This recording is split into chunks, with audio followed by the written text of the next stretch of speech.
시작. 오직 예수, 항상 예수, 더욱더 예수, 끝까지 예수. 아멘. 네, 오늘 저는 여러분과 함께 품이 있는 그리스도인이라는 제목으로 은혜를 나누고자 합니다. 제목 말씀을 묵상하면서 어떤 제목을 써야 할까, 그런데 하나님이 품이 있는 그리스도인이라는 제목을 주셨어요. 여러분, 사람이 태어나서 가장 먼저 배우는 이름이 있어요. 제가 우리 손녀딸 보니까 지금 아빠하고 엄마하고 누가 먼저 아빠, 엄마 이 소리를 할 건지 막 경쟁을 시키고 있더라고요, 서로. 그런데 결론은 아기가 벌써 엄마 하더라고요. 아빠가 졌어요. 그러니까 우리 이 어머니라는 이 단어는요, 우리가 최초로 우리가 제일 먼저 하는 말이기도 합니다.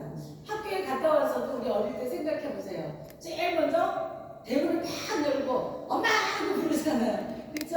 엄마가 없으면 얼마나 허전해요. 막 찾잖아요. 마찬가지로 길을 가다가도 넘어지는데도 엄마 이렇게 찾죠. 몸이 아파도 또 시집 갔다가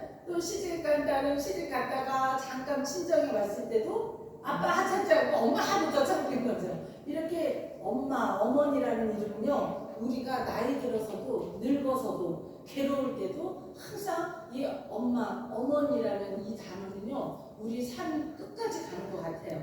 그래서 어머니에게 하나님께서 무엇을 주셨냐면 사랑의 안경을 주셨대요. 이 사랑의 안경을 쓰고 있기 때문에 자녀들을 볼 때 그 무슨 짓을 해도 다 예뻐 보이는 거야. 사랑스러운 거예요. 사실 아이를 낳는다는 것은요, 결국 쉬운 일이 아니죠. 지금 시대는 또 더 그렇잖아요. 어떠한 고통도 이 해산의 고통 경험해보지 않은 사람은요, 이걸 알 수 없는 거죠. 아무리 남편이 그걸 이해해, 내가 그걸 알아 하더라도 그 해산의 고통은 남편을 위해서 사실은 사랑해서 자녀를 선물로 주고 싶어서 그 고통을 다 참는 거잖아요. 여자분들은 어떠한 고통도 이 해산의 고통과는 비교할 수 없죠. 그러나 그 해산의 고통으로 한 생명이 태어나서 그 남편을 닮고 엄마를 닮은 그 아이가 태어났을 때 그 기쁨은, 자라나고 성장하는 기쁨은 이루 말할 수가 없어요. 그런데 아이를 낳는 것보다 더 어려운 게 있습니다. 바로 기르는 거예요. 기르는 게 더 어려워요. 그런데 그 기르는 것보다 더 어려운 거가 있어요. 이 낳는 전보다 기르는 점이 있다고 하지만 그 기르는 것보다요 더 힘든 게 있죠. 뭐냐면 가르치는 거예요. 살면서 이 자녀를 그냥 기르고 먹이고 뭐 어찌됐든 하는데 막판에 가르치는 거는요, 정말 두 손 두 발 다 들릴 때가 있잖아요. 아무리 해도 안 되면 못 가르치는 거잖아요. 그러니까 이런 거죠. 낳기만 하고 기르지 못한다면 아무 소용이 없는데, 기르기만 하고 가르치지 않는다면 그것은 더 소용이 없다라는 생각이 듭니다. 여러분, 우리가 복음을 전하는 것도 마찬가지예요. 이 복음을 증거하는 것도 똑같은 것 같아요. 복음을 증거해서 회개시키고 예수님을 믿도록 우리가 막 인도하잖아요. 그렇죠? 그런데 그렇게 하는 것보다 더 힘든 건요, 신앙 안에서 기르는 것이 더 어려운 거죠. 우리가 신앙 안에서 정말 예수님을 믿고 하나님 나라에 대한 것들을 알려주고 그런 거는 얼마든지 우리가 할 수 있는데, 그 사람을 정말 믿음 안에서 기르는 거, 성장시키는 거는요, 제일 어려운 것 같아요. 오늘 우리가 성경 속에서 한 사람을 발견을 하셨을 거예요. 누구죠? 제자의 삶을 살아간 한 사람 누구냐면요, 바로 사도 바울이에요. 오늘 사도 바울이 나오죠. 이 사도행전에 보면요, 사도 바울이 빌립보 감옥에 갇히죠. 그래가지고 오해를 받고 그 안에 갇혀서 지하 감옥에 갇혀 있어요. 그런데 모진 매를 맞고 모진 고문을 다 견뎌냅니다.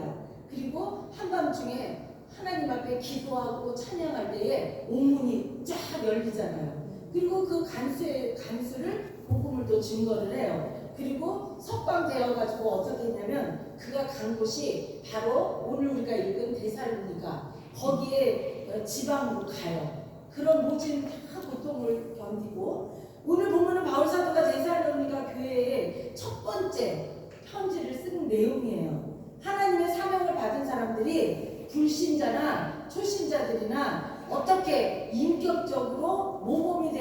가지 그것에 대해서 얘기를 하는 거죠. 그러니까 품이 있는 그리스도인이 어떻게 하면 되는 건지에 대해서 지금 바울 사도가 우리에게 이야기를 해주고 있어요. 자, 다음 기 본문 2장 7절입니다. 2장 7절 함께 읽겠습니다. 시작. 우리는 그리스도의 사도로서 마땅히 권위를 주장할 수 있으나 도리어 너희 가운데서 유순한 자가 되어 유모가 자기 자녀를 기름과 같이 하였으니. 아멘.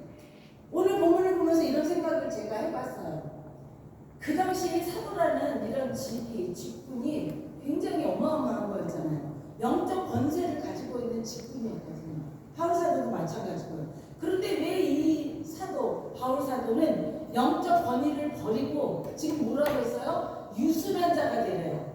유순한 자가 되어 그러니까 유순한 자가 되어 유모가 자기 자녀를 기름과 같이, 유모가 자기 자녀를 기름과 같이 돼야 된다라고 지금 얘기를 해요. 그렇다면 우리는 부드러운 유모처럼 되기 위해서, 그러니까 지금 어떤 성품을 가져야 되느냐, 그리스도인이 이렇게 유모와 같은 유순한 마음을 가져야 된다라고 얘기를 하죠. 그래서 제가 간략하게 4가지 C를 가지고 말씀을 잠깐씩 나누도록 할게요. 첫 번째는 마음씨입니다. 우리가 품이 있는 그리스도인이 되기 위해서는 이 마음씨, 이것을 알아야 돼요. 예전에는요, 막 깡패였는데 내가 하나님을 믿고 내가 이제 이렇게 목사가 되고 막 복음을 증거하고 다닌다고 막 이런 사람들이 많았어요. 내가 감옥에 나왔는데 예수님을 알게 돼서 내가 복음을 전합니다 하고 막 사람들에게 해요. 그런데 그렇게 힘있게 복음을 전했는데 결국 어떻게 무너지느냐, 말 한마디 때문에 다 무너져 버리는 거야. 네, 누구든지 내가 이런 사람이었는데, 내가 아주 못된 사람이었는데 이렇게 하나님 만나고 내가 이렇게 복음을 증거합니다 라고 해서 사람들이 야, 정말 하나님이 계시구나 하고 다 몰려와서 함께 예배를 드리는데, 그 사람의 거친 마음씨 때문에 순간에 나오는 거예요. 나도 모르게 잘 부드럽게 얘기를 하는 것 같은데 순간에 자기도 모르게 옛날에 했던 그 말투가 딱 나와버리는 거죠. 사실 이 사도 바울도 마찬가지예요. 사도 바울도 원만한 성격이 아니었어요. 이렇게 뭐 아주 사랑의 사도가 아니었어요. 원래 처음에는 우리가 보기에 아주 까칠한 사람이었죠. 뭐 아주 논리적이고 뭐 합리적인 사람이 바로 사도 바울이에요. 잘못된 것에 대해서는요 아주 일절 없어요. 막 베드로에게도 막 따졌잖아요. 그러니까 이렇게 사도 바울은 베드로를 향해서도 막 비판을 하고 너가 잘못된 거야 라고 막 할 정도로 아주 까칠하고 아주 정확한 사람이었어요. 그런 성격을 끊고 그렇게 모든 것들 자기 성격을 끊어버리고 이렇게 유순한 유모와 같은 마음으로 변했다는 것, 그것을 자기 자신이 이야기를 하는 거예요. 하나님께서는 사도 바울이요 영적 권세를 갖는 것도 중요하지만 그가 사랑의 사도로서 유모처럼 그들에게 말씀의 젖을 그렇게 먹여라, 이렇게 하나님께서 사도 바울에게 말씀을 하신 거죠. 우리가 주로 못된 계모 이야기를 많이 합니다. 그런데 어머니가 자식을 기르는데요, 이 사랑의 마음이 없으면 아이를 올바로 기를 수가 없는 거잖아요. 아까 어머니에게 사랑의 안경을 하나님이 주셨다고 그러잖아요. 아기가 막 똥 싸요. 똥 싸고 오줌 싸고 막 밤에 칭얼거리고 막 그렇게 한다면요 정말 견딜 수가 없죠. 특별히 아빠들은 막 견딜 수 없을 때가 있을 거예요. 막 직장 나가야 되고 막 이러는데 밤에 막 칭얼거리고 울고 막 그렇게 해봐요. 아빠는 그러는데 엄마는 그런데 그런 마음이 없어요. 엄마는 그저 그냥 아유 얘가 어디 아픈가, 얘가 불편하구나 막 그러면서 엄마는 그 사랑의 안경을 쓰고 있기 때문에 아이가 아주 다 이쁜 거죠. 그러니까 엄마가 키우는 거예요. 다른 사람들 아무도 키울 수가 없어요. 근데 여기서 유모가 나와요. 유모가 뭘까요? 유모가 무엇일까요? 유모는 갓난아기가 아기에게 엄마를 대신해서 젖을 먹이고 그 아이를 잘 보살펴주는 게 바로 유모가 할 일이죠. 그래서 생명의 젖을 먹이듯이 이 바울도 그렇게 초신자라든지 또는 원래 있는 믿음의 신자라든지 유모처럼 그렇게 하나님의 말씀을 유모가 아기에게 젖을 먹이듯 그렇게 유순하게 먹였다, 이런 얘기를 지금 하는 것입니다.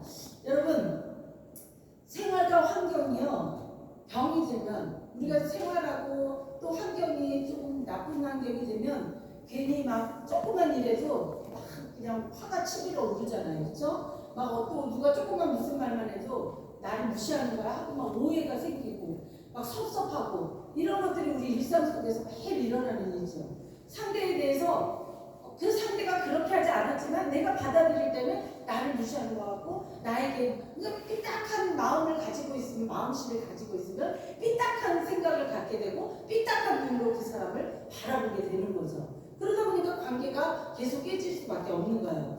만약 예수 그리스도의 사랑으로 이들을 바라본다, 정말 어머니에게 준 그 사랑의 안경을 우리가 쓰고 그 성도를 바라본다, 그 사람을 바라본다, 그러면요, 하나하나 율법적으로 따지게 되면 우리는 그 사랑의 어떤 감정을 가지고 그 사람을 볼 수가 없는 거죠. 그러니까 제가 항상 그 순간순간 그런 생각이 나는데, 그 최성규 목사님이 이제 저기 순천하셨지만 그분이 항상 강대상에서 주로 하는 얘기가 그거죠. 자기가 그냥 살아보니까 정말 아주 소리 안 나는 총이 있으면 쏘고 싶은 사람이 그렇게 많대요. 목사님이 하신 얘기가 아닌데도 불구하고 그 정도로 정말 사람들과의 관계 속에서 정말 아주 화가 나는 일이 너무 많이 있다라는 거죠. 정말 말로 행동을 어떻게 할 수 없는 것, 그러한 것들이 우리 삶 속에, 우리 생활 속에는 너무도 많이 존재한다는 거죠. 그런데 예수님께서 또 이런 성경에 보니까 이런 말씀을 하셔요. 그 수가성 우물가에 나온 사마리아 여인이 있었잖아요.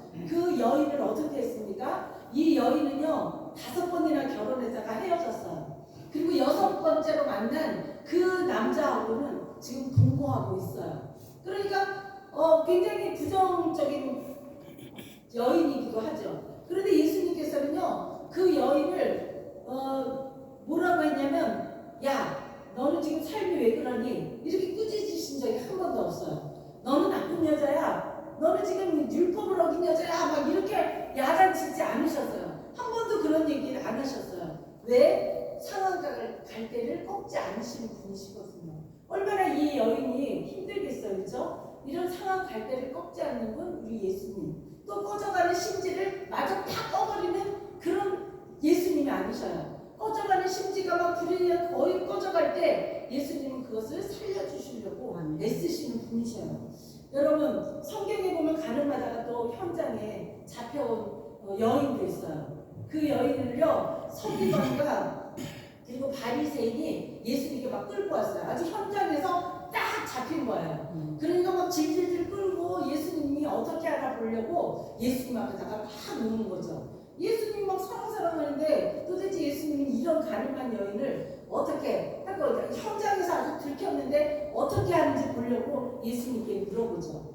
율법대로 돌로 쳐 죽일까요? 막 옆에서 이러면서 이제 이렇게 얘기를 물어봐요. 그런데 예수님이 뭐라고 하셨어요? 너희 중에 죄 없는 자가 먼저 돌로 쳐라. 그 말씀 한마디만 하셨어요. 그 말씀 한마디. 예수님께서는요, 이렇게 꺼져가는 심지를 끄지 않으시는 분이에요. 정말 이 여인에게는 이제 인생의 끝장이잖아요. 돌로 맞아 죽어야 될 형편이잖아요. 그런데 예수님은 그 여인마저도, 그렇게 연약한 죄를 졌지만 그 여인마저도 꺼져가는 심지를 끄지 않으셨다는 거죠. 상한 갈대를 꺾지 않으셨다는 거죠. 우리는 막 많은 사람들이 참 나쁜 마음씨에 막 상한, 누군가가 막 그런 걸 갈대했으면 아예 뚝뚝 끊어버리는, 그리고 누군가가 막 난처하게 어떤 공격에 처했을 때 같이 돌멩이를 던지는 그런 시대 속에, 그런 모이는 그런 속에서 우리가 살아가면 안 된다는 거죠. 여러분, 이와 같은 주님의 사랑은요, 이 사랑은요, 이 마음씨, 주님의 마음씨를 잊지 마시기 바랍니다. 예수님의 마음이 없다면요, 우리가 사람을 사랑할 수 없어요. 사람은 이렇게 어떻게 보면 굉장히 약해요. 상하갈 때도 꺾어버리고 싶은 거고요, 잘 되는 갈 때도 꺾어버리고 싶은 그런 사람들의 심리 속에서 우리 예수님은 절대 그런 마음이 아니라는 거죠. 자, 두 번째는요, 말씨입니다. 우리가 진짜 그리스도인으로서 이 두 번째 말씨에 대해서 보겠습니다. 말 한마디로 천냥빚을 갚는다라는 속담이 있잖아요. 이 말씨가 참 중요해요. 마음씨가 아무리 좋아도요, 말씨가 아주 사나우면 그 사람은 사람들이 다 도망을 갑니다. 사람은요, 말로써 상황 갈 때와 또 그런 꺼져가는 심지를 말로써 아주 부러뜨리기도 하고 꺾어버리기도 하고 아주 죽여버리기도 하는 게 바로 이 말씨, 말이 굉장히 중요하다는 거죠. 또 우리가 사람들에게 옮겨주는 말들, 그런데 주로 옮기는 말들은 나쁜 말들을 많이 옮겨가지고 서로 관계가 아주 나빠지게 되는 경우가 많아요. 그런데 우리는 옳은 말, 좋은 말들을 옮기는 걸 해야 되는 거죠. 그래서 좋은 말, 칭찬하는 말을 이렇게 옮겨줄 때 옮겨 들은 사람은요, 에이 무슨 그래 뭐 이렇게 하면서도 기분이 좋아요. 그래서 또 생각나고, 아 그렇지, 아유 그러니까 그 사람이 나한테 그런 말을 했구나, 아유 뭐 행복하죠. 좋은 거죠. 그러니까 우리는 사람들에게 옮겨지는 말도 이왕이면 좋은 말, 기쁜 말, 그런 행복한 말, 칭찬하는 말을 자꾸 많이 반복해서 전해준다면 참 좋겠죠.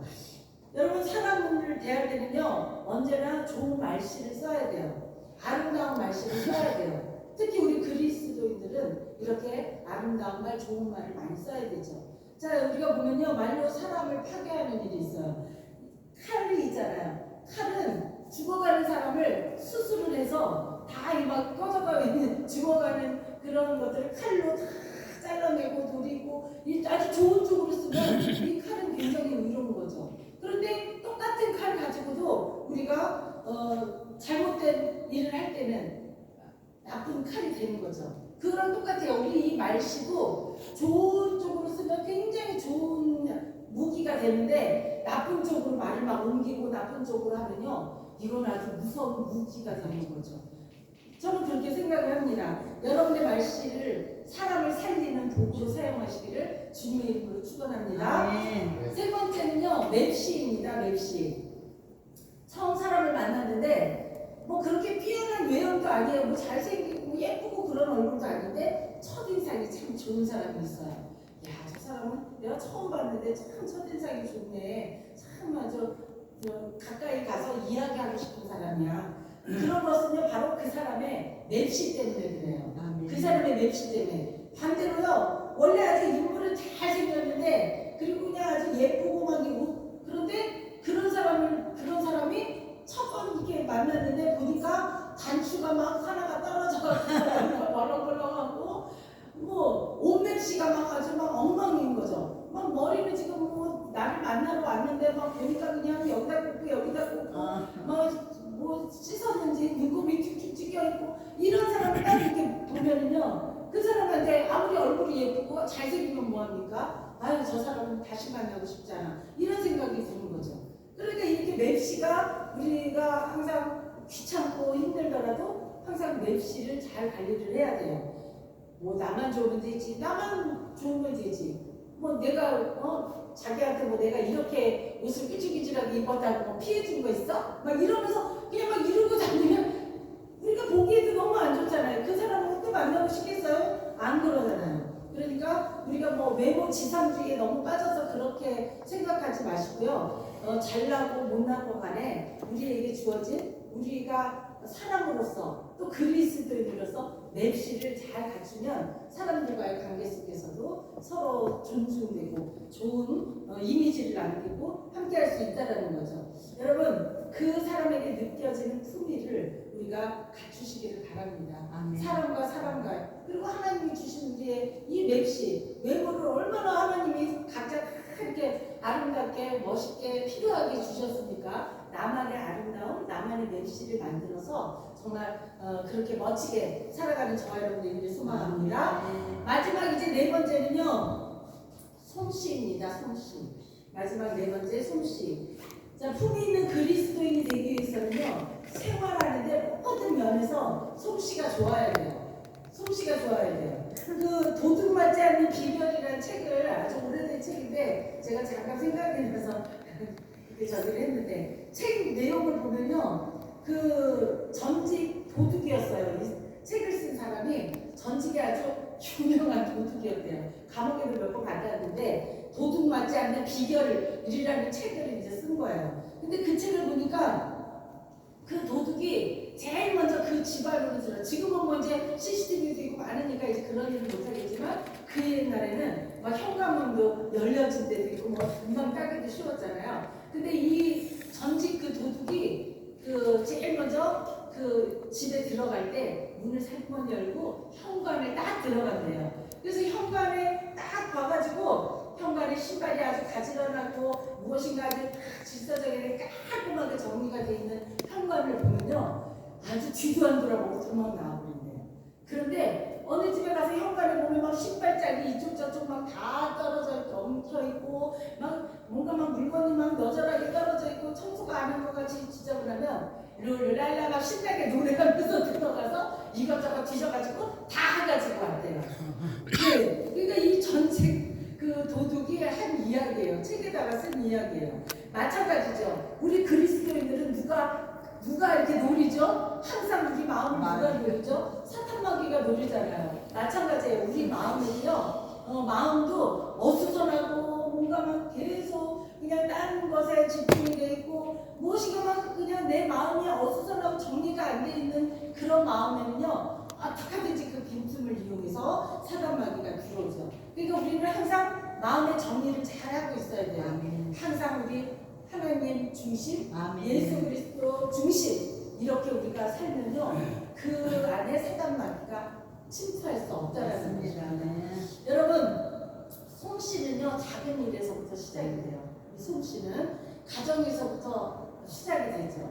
우리 가정에서부터 좀 시작하잖아요. 막 남편들은 집에 들어오면 아니 왜 안 쓰는 그런 걸 이게 안 끄고 있냐고 스위치 내리고 화장실에 가면 내가 왜 이거 무뚝뚝 떨어져 이걸 딱 앉아 이렇게 작은 거부터 막 신경을 써요. 근데 어쩔 때는 그런 게 막 짜증이 날 수도 있는데 그런 것들이 지금 당장은 아무것도 아니죠. 물방울 하나둘이 떨어지는 게 뭐 집안의 재산이 얼마나 낭비가 될까. 그런데 낭비가 돼요. 오랫도록 우리가 나중에 보면 그것이 모여져가지고 우리 물 떨어지는 거 보잖아요. 하루 종일 떨어져 봐요. 진짜 욕조에 넘치고 넘치잖아요. 그러니까 이런 것 가장 작은 것부터 우리가 아끼고 아멘. 가정에서부터 이런 모든 것들 이게 다 솜씨인 거잖아요. 맞습니다. 네, 그러한 것들을 우리가 할 때 우리 그리스도인 품이 있는 그리스도인이 아멘. 살아갈 수 있는 거죠. 그러니까 모든 부분들을 세심하게 보고 아끼고 또 정리를 할 수 있는 그런 그리스도인이 된다면 참 좋겠습니다. 여러분 또 시간도 참 마찬가지인 것 같아요. 나는 이렇게 어디를 가거나 읽지는 않아도 항상 막 책을 한두 권은 무거운데도 그냥 가지고 가게 돼요. 왜냐면 또 순간에 어쩔 때 딱 읽어보는데요. 설교의 그 내용이 또 이렇게 넣어서 할 수도 있고 사람들하고 대화할 때 내가 잠깐 읽은 거 내용이지만 그걸 가지고 우리 사람들하고 막 대화하기도 참 좋아요. 그러니까 우리는요 잠시 그런 시간이 조금이라도 시간을 허투루 버리지 말고 무엇인가 읽고 책을 읽으면 더 좋죠. 우리 막 진짜 책 선생님 계시잖아요. 이렇게. 그러니까 항상 읽으시고 어디 가서 누구나 만나서 대화를 하던 어떠한 것들을 보던 이야기를 듣던 다 그것을 소화시킬 수 있는 거잖아요. 그러니까 우리는 항상 책을 가까이 하고 한두 권씩은 꼭 가지고 다니면 참 좋겠어요. 요즘 제가 책 정리하다가 그 전에 그렇게 안 되는 영어 책들이 영어 공부를 하려고 막 쌓아놨던 책들이 있더라고요. 버릴까 했는데 너무 아까운 거예요. 그래서 한번 읽어보니까 지금 공부하면 잘할 것 같아요. 그때는 어려웠는데. 그러니까 우리가 예전에는 이해가 안 되는 책도 지금 우리가 이제 다시 한번 들여다보면 이제 이해가 될 때가 있거든요. 그러니까 우리가 책을 항상 한두 권을 가지고 다니면서 우리가 책과 친하게 지내는 것도 참 좋을 것 같아요. 아멘. 단 몇 줄이라도요 책을 읽어놓으면 어느 시점에 아주 그게 굉장히 중요하게 나에게 아주 중요한 그 몇 줄이 될 수가 있거든요. 시간을 솜씨 있게 사용을 해야 합니다. 시간도 이렇게 우리가 잘 정리해서 솜씨 있게 사용해야 돼요. 그 생활이 그렇게 할 때 풍성해지고 그리고 아름다워지죠. 시간을 전략하고 아름답게 살 수 있는 것, 그리스도인의 품위 속에 속하는 이야기입니다. 자, 사랑하는 성도 여러분, 이제 말씀을 정리하도록 하겠습니다. 복음은요 말로만 전해지는 것이 아닌 것 같아요. 이 복음이라는 거 정말 우리가 전해야 되는데 어떻게 전해야 될지 또 말로는 아주 우리가 잘하지만 참 이것만 가지고는 안 되는 것 같아요. 복음은요 사람을 통해서 꼭 전해지게 되어 있습니다.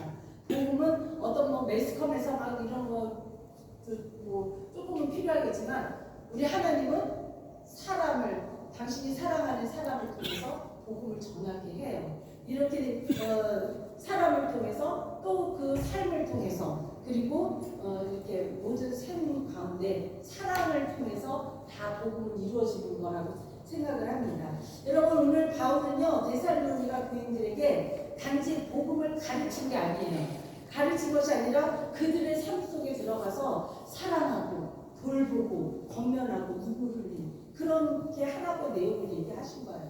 그러니까 유모와 같이 그렇게 우리가 사랑하면서 젖을 물리라는 거. 그러니까 영적인 말씀을 먹이고 그것도 다 사랑 안에서 하라는 거죠. 바울은 오늘 본문에서 어머니가 그 자녀를 사랑하는 것처럼 내게 맡기신 한 영혼을 사랑해야 된다라는 이야기를 하시고 있습니다. 어머니가 자식을 위해서 희생하듯이 다 주잖아요. 다 주듯이 가정에서, 교회에서, 직장에서 복음을 말로만 하는 것이 아니라 정말 다 주는 거죠. 되게 힘든 거예요. 주님의 사역 앞에서 우리가 이렇게 이런 일들을 왜 할까? 왜 하냐면 주님이 기뻐하시기 때문에 그래요. 우리 오늘 안수집사님 우리 그냥 맛있는 또 것을 먹이려고 그 서울에서부터 아유 사모님이 얼마나 고생하셨겠어요, 그렇죠? 그러니까 그런 것까지라도 다 그냥 밀쳐내고 우리를 사랑하셔서 아멘. 저렇게 막 그냥 그 준비해가지고 즐거우시더라. 오시잖아요. 네. 이런 거 다 뭐예요? 삶 속에서 우리 그리스도인의 삶 속에서 함께 나누고 싶으셔서 그렇죠.